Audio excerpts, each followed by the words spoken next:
सभी प्यारे भक्तों को राम राम। आज भक्तमाल में से कथा करेंगे शंख भक्त अर्जुन और भक्त पांडव। साक्षात श्री हरि ही भक्तों पर कृपा करने के लिए, जगत के कल्याण के लिए और संसार में धर्म की स्थापना के लिए नाना अवतार धारण करते हैं। नर नारायण इन दो रूपों में बद्री का आश्रम में तप करते हैं। लोक मंगल के लिए श्री कृष्ण चंद्र और अर्जुन के रूप में वे ही द्वापर के अंत में पृथ्वी पर अवतीर्ण हुए। अर्जुन पांडव में मझले भाई थे, अर्थात युधिष्ठिर तथा भीमसेन से अर्जुन छोटे थे और नकुल तथा सहदेव से बड़े। श्री कृष्ण चंद्र के समान ही उनका वर्ण जलधर श्याम था और वे कमल नेत्र एवं आजाना भाव थे। भगवान व्यास ने तथा भीष्म पिता ने अनेक बार महाभारत में कहा है कि वीरता, स्फूर्ति, ओज, तेज, शस्त्र संचालन की कुशलता और अस्त्र ज्ञान में अर्जुन के समान दूसरा कोई नहीं। सभी पांडव धर्मात्मा, उदार, विनयी, ब्राह्मणों के भक्त तथा भगवान को परम प्रिय थे, किंतु अर्जुन तो श्री कृष्ण चंद्र से अभिन्न उन श्याम सुंदर के समवयस्क सखा और उनके प्राण ही थे। दृढ़ प्रतिज्ञा के लिए अर्जुन की बड़ी ख्याति है। पूर्व जन्म के कई श्राप वरदानों के कारण पांचाल राजकुमारी द्रौपदी का विवाह 5 पांडवों से हुआ। संसार में कलह की मूल 3 ही वस्तु हैं, स्त्री, धन और पृथ्वी। इन तीनों में भी स्त्री के लिए जितना रक्तपात हुआ है उतना और किसी के लिए नहीं हुआ। एक स्त्री के कारण भाइयों में परस्पर वैमनस्य न हो, इसलिए देव ऋषि नारद जी आज्ञा से पांडव ने नियम बनाया कि प्रत्येक भाई 2 महीने 12 दिनों के क्रम से द्रौपदी के पास रहे। यदि एक भाई एकांत में द्रौपदी के पास हो तो दूसरा वहां उसे देख ले तो वह 12 वर्ष का निर्वासन स्वीकार करे। एक बार रात्रि के समय चोरों ने एक ब्राह्मण की गाय चुरा ली। वह पुकारता हुआ राजमहल के पास आया। वह कह रहा था, जो राजा प्रजा से उसकी आय का छठा भाग लेकर भी रक्षा नहीं करता वह पापी है। अर्जुन ब्राह्मण को आश्वासन देकर शस्त्र लेने भीतर गए, जहाँ उनके धनुष आदि थे। वहाँ युधिष्ठिर द्रौपदी के साथ एकांत में स्थित थे। एक और ब्राह्मण के गोधन की रक्षा का प्रश्न था, दूसरी ओर निर्वासन का भय। अर्जुन ने निश्चय किया कि चाहे कुछ भी हो, मैं शरणागत की रक्षा से पीछे नहीं हटूंगा। भीतर जाकर वे शस्त्र ले आए और लुटेरों का पीछा करके उन्होंने दंड दिया। गोएं छुड़ाकर ब्राह्मण को दी। अब ये धनंजय निर्वासन स्वीकार करने के लिए उद्यत हुए। युधिष्ठिर जी ने बहुत समझाया, बड़े भाई के पास एकांत में छोटे भाई का पहुंच जाना कोई बड़ा दोष नहीं। द्रौपदी के साथ साधारण बातचीत ही तो हो रही थी। ब्राह्मण की गायें बचाना राजधर्म था, अतः वह तो राजा का ही कार्य हुआ। परंतु अर्जुन इन सब प्रयत्नों से विचलित नहीं हुए। उन्होंने कहा, महाराज, मैंने आपसे ही सुना है कि धर्म पालन में बहानेबाजी नहीं करनी चाहिए। मैं सत्य को नहीं छोड़ूंगा। नियम बनाकर उसका पालन न करना तो असत्य है। इस प्रकार बड़े भाई के वचनों का लाभ देकर अर्जुन विचलित नहीं हुए। उन्होंने स्वेच्छा से निर्वासन स्वीकार किया। व्यास जी की आज्ञा से अर्जुन तपस्या करके शस्त्र प्राप्त करने गए। अपने तप और पराक्रम से उन्होंने भगवान शंकर को प्रसन्न करके पाशुपत शास्त्र प्राप्त किया और दूसरे लोकपालों ने भी प्रसन्न होकर अपने अपने दिव्यास्त्र उन्होंने दिए। इसी समय देवराज इंद्र का सारथी मातिल रथ लेकर उन्होंने बुलाने आया। उस पर बैठकर वे स्वर्ग गए और देवताओं के द्रोही असुरों को उन्होंने पराजित किया। वही चित्रसेन गंधर्वों से उन्होंने नृत्य, गान, वाद की कला सीखी। एक दिन अर्जुन इंद्र के साथ उनके सिंहासन पर बैठे थे और देवराज ने देखा कि पार्थ की दृष्टि देव सभा में नाचती हुई उर्वशी अप्सरा पर लगी है। इंद्र ने समझा कि अर्जुन उस अप्सरा पर आसक्त है। पराक्रमी धनंजय को प्रसन्न करने के लिए उन्होंने एकांत में चित्रसेन गंधर्व के द्वारा उर्वशी को रात्रि में अर्जुन के पास जाने का संदेश दिया। उर्वशी अर्जुन के भय स्वरूप एवं महान पराक्रम पर पहले से ही मोहित थी। इंद्र का संदेश पाकर वह बहुत प्रसन्न हुई। उसी दिन चांदनी रात में वस्त्र भरण से अपने भली भांति सजकर वह अर्जुन के पास पहुंची। अर्जुन ने उसका आदर से स्वागत किया। जो उर्वशी बड़े बड़े तपस्वी ऋषियों को खूब सरलता से विचलित करने में समर्थ हुई थी, भगवान नारायण की देवी जो सर्व की सर्वश्रेष्ठ सुंदरी थी, एकांत में वरात्री के समय अर्जुन के पास गई थी। उसने इंद्र का संदेश कहकर अपनी वासना प्रकट की। अर्जुन के मन में इससे तनिक भी विकार नहीं आया। उन्होंने कहा, माता, आप हमारे पुरु वंश के पूर्वज महाराज पुरुरवा की पत्नी रही हैं। आपसे ही हमारा वंश चला है। भरत कुल की जननी समझकर ही देव सभा में मैं आपको देख रहा था और मैंने मन ही मन आपको प्रणाम किया था। देवराज को समझने में भूल हुई। मैं तो आपके पुत्र के समान हूँ, मुझे क्षमा करें। उर्वशी काम मोहिता थी। उसने बहुत समझाया कि स्वर्ग की अप्सराएं किसी की पत्नी नहीं होती, उनका उपभोग करने का सभी स्वर्ग आए लोगों को अधिकार है। परंतु अर्जुन का मन अविचल था। उन्होंने कहा, देवी, मैं जो कहता हूँ उसे आप सब दिशाएं और सब देवता सुन ले। जैसे मेरे लिए माता कुंती और मार्दी पूज्य हैं, वैसे सची मेरी माता है, वैसे ही मेरे वंश की जननी आप भी मेरी माता हैं। मैं आपके चरणों में प्रणाम करता हूँ।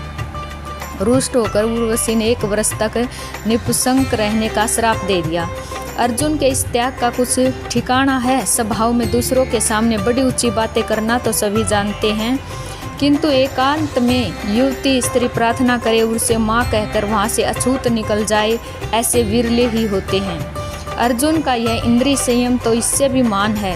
उन्होंने उस उर्वशी को एकांत में रोती गिड़गिड़ाती लौटा दिया, जिसके कटाक्ष मात्र से बड़े बड़े तपस्वी क्षण भर में विचलित हो जाते थे। श्री कृष्णचंद्र क्यों अर्जुन को इतना चाहते थे? क्योंकि उनके प्राण धनंजय में ही बसते थे। ये बात जो समझ जाए उसे श्री कृष्ण का प्रेम प्राप्त करना सरल हो जाता है। उसे श्री कृष्ण का प्रेम प्राप्त करना सरल हो जाता है। प्रेम स्वरूप भगत वत्सल श्याम सुंदर को भी जो जैसा जितना चाहता है, उसे वे भी उसी प्रकार चाहते हैं। उन्होंने पूर्व काम को बल, धन या बुद्धि की चतुराई से कोई नहीं रिझा सकता। अर्जुन में लोकातर सूरता थी। वे आडंबरहीन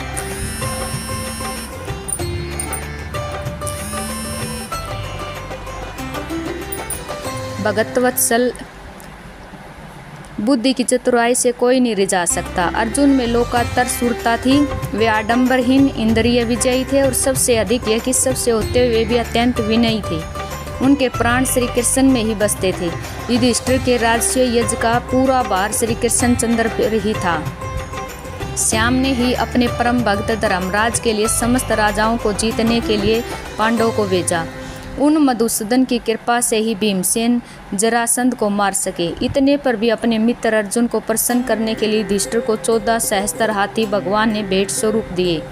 जिस समय महाभारत के युद्ध में अपनी ओर सम्मिलित होने का निमंत्रण देने दुर्योधन श्री द्वारकेश के भवन गए, उस समय श्री कृष्णचंद्र सो रहे थे। दुर्योधन उनके सिरहाने पर एक आसन पर बैठ गए। अर्जुन भी कुछ पीछे पहुंचे और हाथ जोड़कर श्याम सुंदर के श्री चरणों के पास नम्रतापूर्वक बैठ गई। भगवान ने उठकर दोनों का स्वागत सत्कार किया। भगवान ने दोनों का उठकर स्वागत सत्कार किया। दुर्योधन ने कहा, मैं पहले आया हूँ, अतः आपको मेरी ओर आना चाहिए। श्री कृष्णचंद्र ने बताया कि मैंने पहले अर्जुन को देखा। लीलामय ने तनक हंसकर कहा, एक ओर तो मेरी नारायणी सेना के वीर शस्त्र सहायता करेंगे, दूसरी ओर मैं अकेला रहूँगा, परंतु मैं शस्त्र नहीं उठाऊँगा। आपने जिन्हें जो रुचे ले लें, किंतु मैंने अर्जुन को पहले देखा, अतः पहले मांग लेने का अधिकार अर्जुन का है।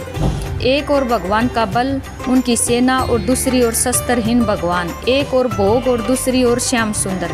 परंतु अर्जुन जैसे भक्त को कुछ सोचना नहीं पड़ा। उन्होंने कहा, मुझे तो आपकी आवश्यकता है, मैं आपको ही चाहता हूँ। दुर्योधन बड़ा प्रसन्न हुआ।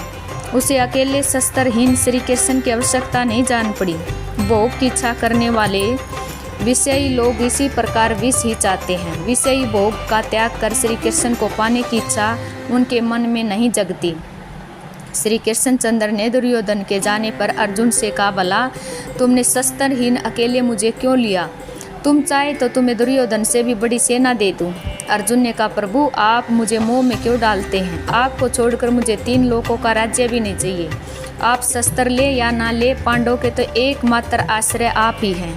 अर्जुन की यही भक्ति, यही निर्भरता ही जिसके कारण श्री कृष्णचंद्र उनके सारथी बने। अनेक तब तक वे ऋषि मुनियों को छोड़कर जनार्दन ने युद्ध के आरंभ में उन्होंने अपने श्रीमुख से गीता के दुर्लभ और महान ज्ञान का उपदेश किया।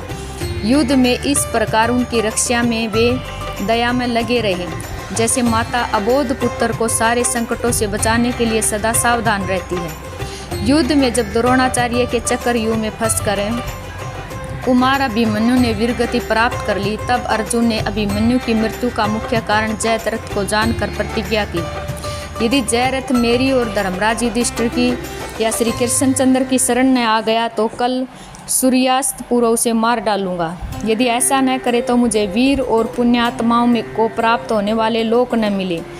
पिता माता का वध करने वाले, गुरु स्त्रीगामी, चुगलखोर, साधु निंदा पर निंदा करने वाले, धरोहर हड़प जाने वाले, विश्वासघाती, भुगता पूर्वा स्त्री को स्वीकार करने वाले, ब्रह्म हत्यारे, गोघाती आदि की ही गति होती है, वह मुझे मिले, यदि मैं कल जयद्रथ को न मार दूं। वेद ध्यान करने वाले, पवित्र पुरुषों का अपमान करने वाले, वृद्ध, साधु एवं गुरु का तिरस्कार करने वाले, ब्राह्मण, गो तथा अग्नि को पैर से छूने वाले, जल में थूकने, मलमूत्र त्यागने वाले, नंगे नहाने वाले, अतिथि को निराश लौटाने वाले, घूसखोर, झूठ बोलने वाले, ठग, दंभी, दूसरों का मिथ्या दोष देने वाले, स्त्री पुत्र एवं आश्रित को न देकर केवल अकेले ही मिठाई खाने वाले, अपने हितकारी, आश्रित और साधु का पालन न करने वाले, उपकारी की निंदा करने वाले, निर्दयी, श्राप, मर्यादा तोड़ने वाले, पोषक अपने भरण पोषणकर्ता के निंदक, गोद में भोजन रखकर बाएं हाथ से खाने वाले, धर्म त्यागी, उषा काल में सोने वाले, जाड़े के भय से स्नान न करने वाले, युद्ध छोड़कर भागने वाले, क्षत्रिय, वेद पाठ रहित और एक कुएं वाले, ग्राम में 6 मास से अधिक रहने वाले, शास्त्र निंदक, दिन में स्त्री संग करने वाले,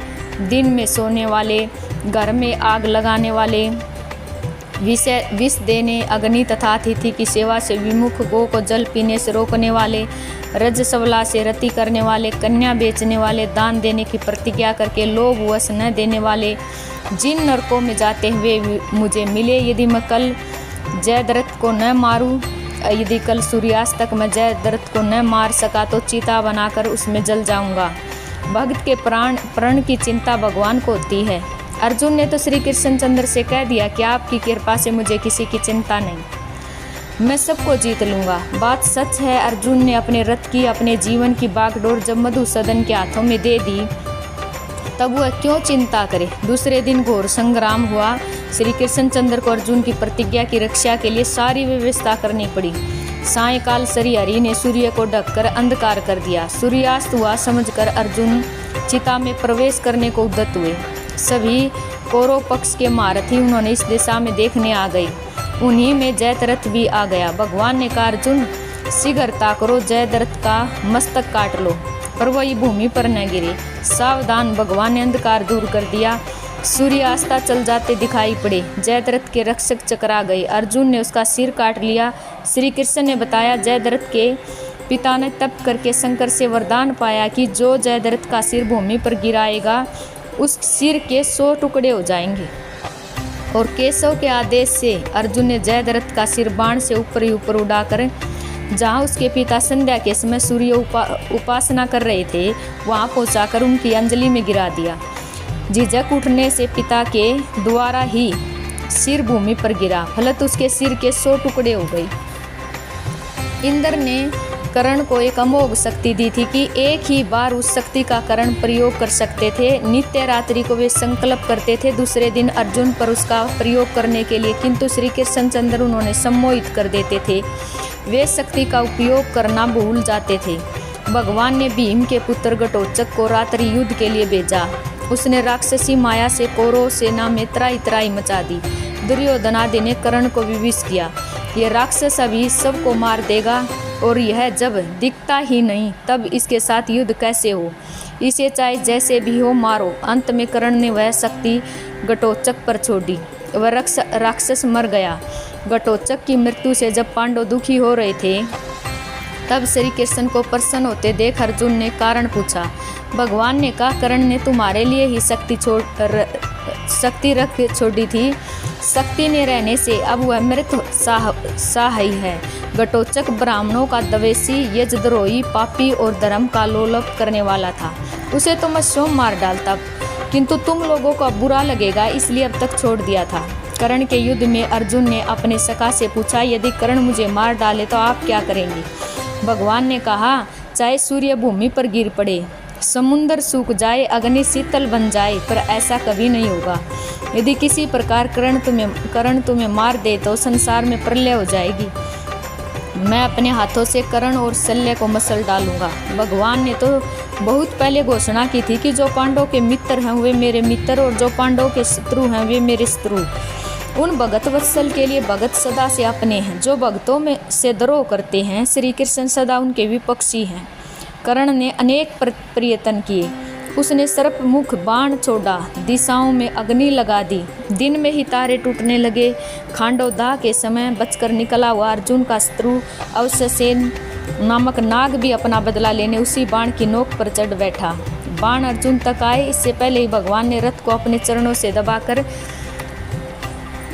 पृथ्वी में धंसा दिया। बाण केवल अर्जुन के मुकुट में लगा, जिसे मुकुट भूमि पर जलता हुआ गिर पड़ा। महाभारत के युद्ध में इस प्रकार अनेक अवसर आए। अनेक बार अर्जुन की बुद्धि शक्ति कुंठित हुई, किंतु धर्मात्मा धैर्यशाली अर्जुन ने कभी धर्म नहीं छोड़ा।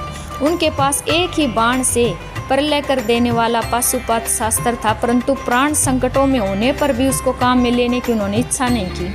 इसी प्रकार श्री कृष्ण के चरणों में उनका विश्वास एक पल को भी स्थिर नहीं हुआ। इसी प्रेम और विश्वास ने भगवान को बांध लिया था। भगवान उनका रथ आंकते, घोड़े धोते और आपत्तियों में सब प्रकार उनकी रक्षा करते। श्री कृष्ण प्रताप से ही पांडव महाभारत के युद्ध में विजयी हुए। विजय हो जाने पर अंतिम दिन छावनी पर आकर भगवान ने अर्जुन को रथ से पहले उतरने को कहा। आज ये नई बात थी, पर अर्जुन ने आज्ञा पालन किया। अर्जुन ने उतरने पर जैसे ही भगवान उतरे कि रथ की ध्वजा पर बैठ दिव्य वानर भी अदृश्य हो गया और वह रथ घोड़ों के साथ तत्काल भस्म हो गया। भगवान ने बताया कि दिव्य शस्त्रों के प्रभाव से यह रथ भस्म तो कभी का हो चुका था। अपनी शक्ति से मैं इसे अभी तक बचाए हुआ था। आज तुम पहले न उतर जाते तो रथ के साथ ही भस्म हो जाते। अश्वत्थामा ने जब ब्रह्मास्त्र का प्रयोग किया तब भगवान ने ही पांडवों की रक्षा की। अश्वत्थामा के ब्रह्मास्त्र के तेज से उत्तरा का गर्भस्थ बालक मरा हुआ उत्पन्न हुआ। उसे श्री कृष्णचंद्र ने जीवित कर दिया। सुधन्वा को मारने की अर्जुन ने प्रतिज्ञा कर ली, तब भी मधुसूदन ने उनकी रक्षा की। द्वारिका में एक ब्राह्मण का पुत्र उत्पन्न होते ही मर जाया करता था। दुखी ब्राह्मण मृत शिशु का शव राज द्वार पर रखकर बार बार पुकारता, पापी ब्राह्मण द्रोही सट लोभी राजा के पास ही मेरे पुत्रों की मृत्यु हुई है। जो राजा हिस्सा तरत दुष्चरित्र अजितेंद्रिय होता है उसकी प्रजा कष्ट पाती है, दरिद्र रहती है। ब्राह्मण के 8 बालक इसी प्रकार मर गए। किसी के लिए कुछ होता नहीं था। जब 9वें बालक का मृत शव लेकर वह ब्राह्मण आया तब अर्जुन राजभवन में ही थे और वे श्री कृष्ण के साथ द्वारिका आए हुए थे। उन्होंने ब्राह्मण की करुण पुकार सुनी तो पास आकर कारण पूछा, आश्वासन दिया। उन्होंने कहा कि मैं आपकी रक्षा करूंगा। ब्राह्मण ने अविश्वास प्रकट किया तो अर्जुन ने प्रतिज्ञा की, यदि आपके बालक को न बचा सकूं तो मैं अग्नि में प्रवेश करके शरीर त्याग दूं। 10वें बालक के उत्पन्न होने के समय ब्राह्मण ने समाचार दिया।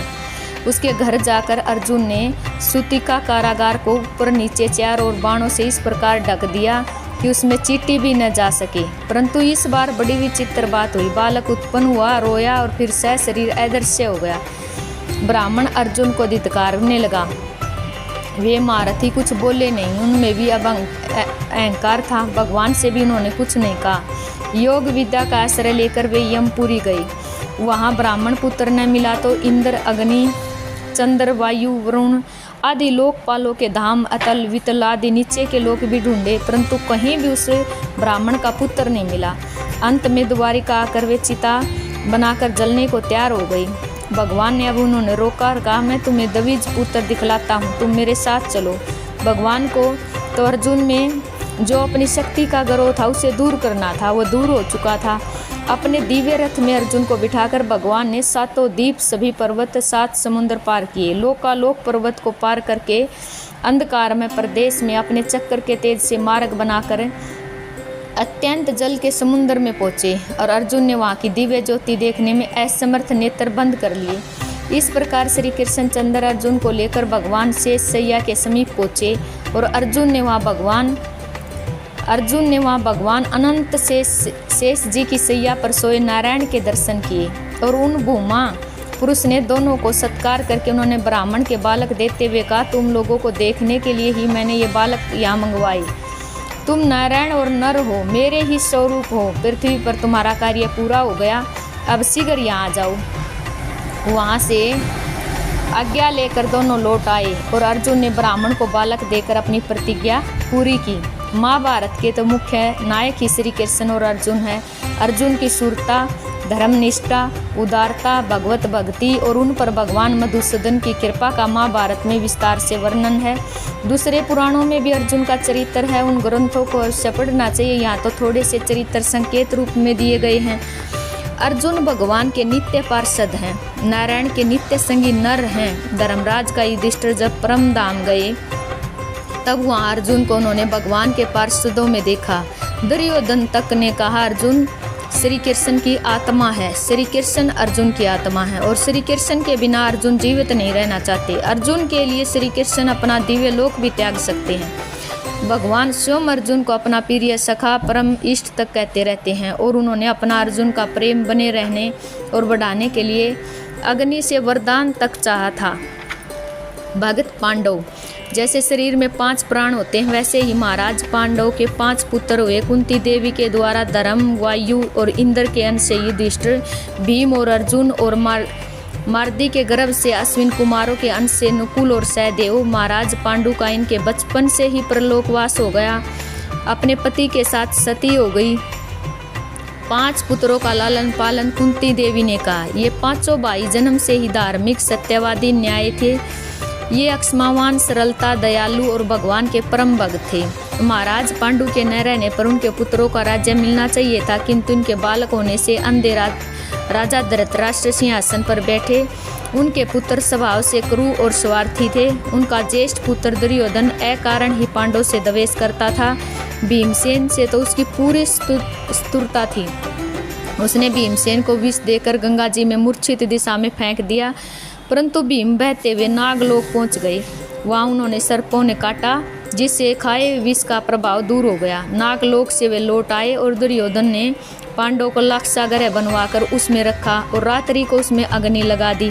परंतु विदुर जी ने पहले इन लोगों को सचेत कर दिया था कि अग्नि से बचकर चुपचाप वन में निकल गए और गुप्त रूप से यात्रा करने लगे। भीमसेन शरीर से बहुत विशाल थे, बल में उनकी जोड़ी का मिलना कठिन था। वे बड़े हाथियों को उठाकर सहज ही फेंक देते थे। वन में माता कुंती और सभी भाइयों को वे कंधे पर बिठाकर मजे से यात्रा करते थे। उनके अनेक राक्षसों को उन्होंने वन में मारा। धनुर्विद्या में अर्जुन अद्वितीय थे। इसी वनवास में पांडव द्रुपद के यहाँ गए और सोमवार सभा में अर्जुन मस्तवेद करके द्रौपदी को प्राप्त किया। माता कुंती के सत्य की रक्षा के लिए द्रौपदी 5 भाइयों की रानी बनी। धृतराष्ट्र के समाचार पाकर पांडवों को हस्तिनापुर बुलवा लिया और आधा राज्य दे दिया। युधिष्ठिर के धर्म शासन, अर्जुन और भीम के प्रभाव एवं भगवान श्री कृष्ण की कृपा से पांडवों का धन विपुल हो गया। युधिष्ठिर ने दिग्विजय करके राजस्व यज्ञ किया और वे राजेश्वर हो गए। परंतु दुर्योधन से पांडवों का ये वैभव सहा न गया। धर्मराज को महाराज धृतराष्ट्र की आज्ञा से जुआ खेलना स्वीकार करना पड़ा। जुए में सब कुछ हार कर पांडव 12 वर्ष के लिए वन में चले गए। 1 वर्ष उन्होंने अज्ञातवास किया और यह अवधि समाप्त हो जाने पर जब दुर्योधन उनका राज्य लौटाने को राजी नहीं हुए तब महाभारत हुआ। उस युद्ध में कौरव मारे गए। युधिष्ठिर सम्राट हुए। 36 वर्ष उन्होंने राज्य किया। इसके बाद जब पता लगा कि भगवान श्री कृष्ण परम धाम पधार गए तब पांडव भी अर्जुन के पुत्र परीक्षित को राज्य देकर सब कुछ छोड़कर हिमालय की ओर चल दिए। वे भगवान में मन लगाकर महाप्रस्थान कर गए। भगवान श्री कृष्ण चंद्र तो धर्म और भक्ति के साथ हैं। जहाँ धर्म है वही श्री कृष्ण है और जहाँ श्री कृष्ण है वही धर्म है। पांडव में धर्मराज युधिष्ठिर साक्षात धर्मराज थे और कृष्ण के अनन्य भगत थे। अर्जुन तो श्री कृष्ण के प्राण प्रिय सखा ही थे। उन महाराज युधिष्ठिर और महावीर धनंजय के चरित्र पृथक दिए गए हैं। भीमसेन श्याम सुंदर को बहुत मानते थे। भगवान भी उनसे बहुत हास परिहास कर लेते थे, किंतु कभी भी भीमसेन ने श्री कृष्ण के आदेश पर आपत्ति नहीं की। कोई युधिष्ठिर था श्री कृष्ण का अपमान करे, यह उन्होंने तनिक भी सहन नहीं होता था। जब राजसूय युद्ध में शिशुपाल श्याम सुंदर को अपशब्द कहने लगा, तब भी भीम क्रोध से गदा लेकर उसे मारने को उद्यत हो गई। पांडवों की भक्ति का कोई क्या प्रशंसा करेगा, जिनके प्रेम के वश होकर स्वयं त्रिभुवननाथ द्वारे के उनके दूत बने, सारथी बने, सब प्रकार से उनकी रक्षा करते रहे। उनके सौभाग्य की क्या सीमा है। ऐसे ही पांडवों का भ्रातर प्रेम भी अद्वितीय है। धर्मराज युधिष्ठिर अपने चारों भाइयों को प्राण के समान मानते थे। चारों भाई अपने बड़े भाई की ऐसी भक्ति करते थे जैसे उनके खरीदे हुए सेवक हों। युधिष्ठिर ने जुआ खेलना, उनके दोषों से चारों भाइयों का वनवास हुआ, अनेक प्रकार के कष्ट झेलने पड़े, पर बड़े भाई के प्रति पूज्य भाव उनके मन में ज्यों का त्यों बना रहा। अक्षोभवश भीम या अर्जुन आदि ने यदि कभी कोई कड़ी बात भी कह दी तो तत्काल उन्होंने अपनी बात का इतना दुख हुआ कि वे प्राण तक देने को उद्यत हो गई। पांडवों के चरित्र में ध्यान योग्य बात यह है कि उन्होंने भीमसेन जैसे बली थे, अर्जुन जैसे अस्त्र विद्या में अद्वितीय कुशल सुवीर थे, नकुल सहदेव जैसे नीति निपुण एवं व्यवहार की कलाओं में चतुर थे, किंतु ये सब लोग धर्मराज युधिष्ठिर के ही वश में रहकर उन्हीं के अनुकूल चलते थे। बल, विद्या, शस्त्र ज्ञान, कला, कौशल आदि सब की सफलता धर्म की अधीनता स्वीकार करने में ही है। धर्मराज भी श्री कृष्णचंद्र को ही अपना सर्वस्व मानते थे। वे श्री कृष्ण की इच्छा के अनुसार ही चलते थे। भगवान में भक्ति होना, भगवान के प्रति संपूर्ण रूप से आत्मसमर्पण कर देना ही धर्म का लक्ष्य है। यही आत्मनिवेदन पांडवों में था और इसी से श्याम सुंदर उन्हीं के पक्ष में थे। पांडव की विजय इसी धर्म तथा भक्ति से हुई। सभी प्यारे भक्तों को राम राम।